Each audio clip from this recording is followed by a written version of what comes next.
Hello, my name is Gunnar Mossblad. I'm the professor of saxophone and jazz at the University of Toledo.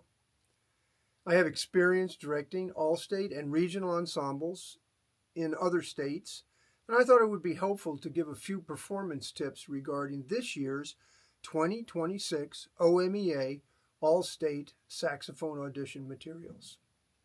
If you find my videos helpful, I'm offering a complimentary face-to-face or virtual lesson on the material. Please contact me through the University of Toledo.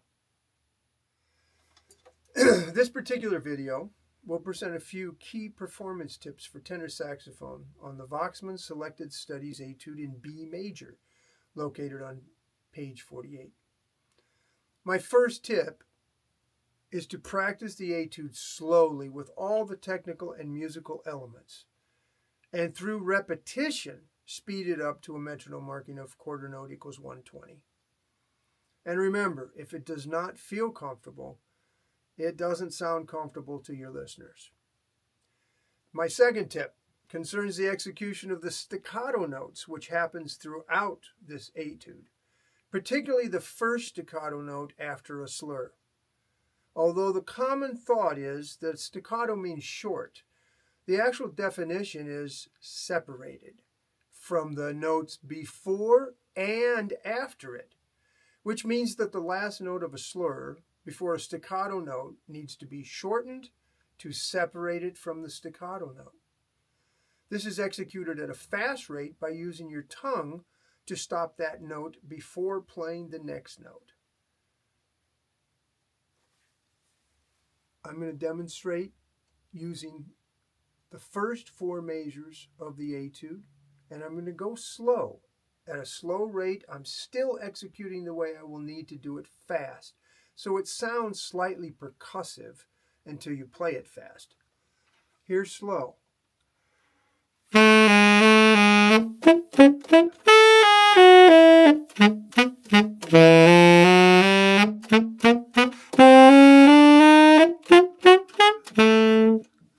I am really clipping off each of those notes, and I'm trying to keep my air flowing straight through without bumping it, so that when I speed up,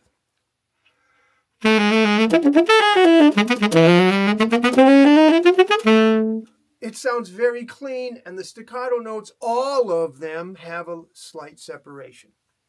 All right, number 3, that's the use of the double sharps. There are double sharps in here that may throw you for a loop. It's not crazy.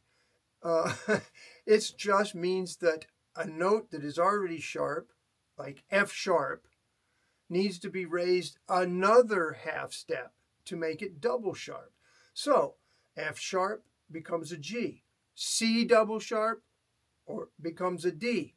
And it's interesting to note that looking at measure, let's see, line 3, first two measures, there's both of those double sharps, but it's really not difficult to play that once you realize that enharmonically it's the same fingering as in E flat. So you're going E, watch my fingers, E flat, D, E flat, D.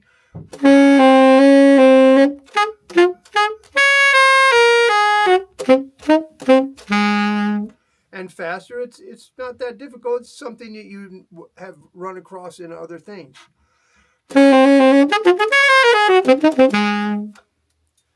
So, my last tip is really located in line 7, measure 3. I recommend that you finger the first F sharp and E sharp with the traditional fingerings, and then continue through the measure using the chromatic or forked F sharp fingering, which is also recommended on a lot of the chromatic that's happening in this. But if I play it with the regular fingerings, you can hear that it's a little bit labored sounding and almost a little too percussive.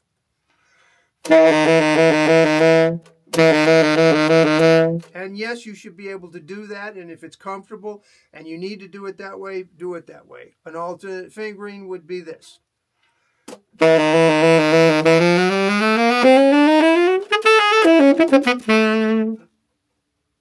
There you go.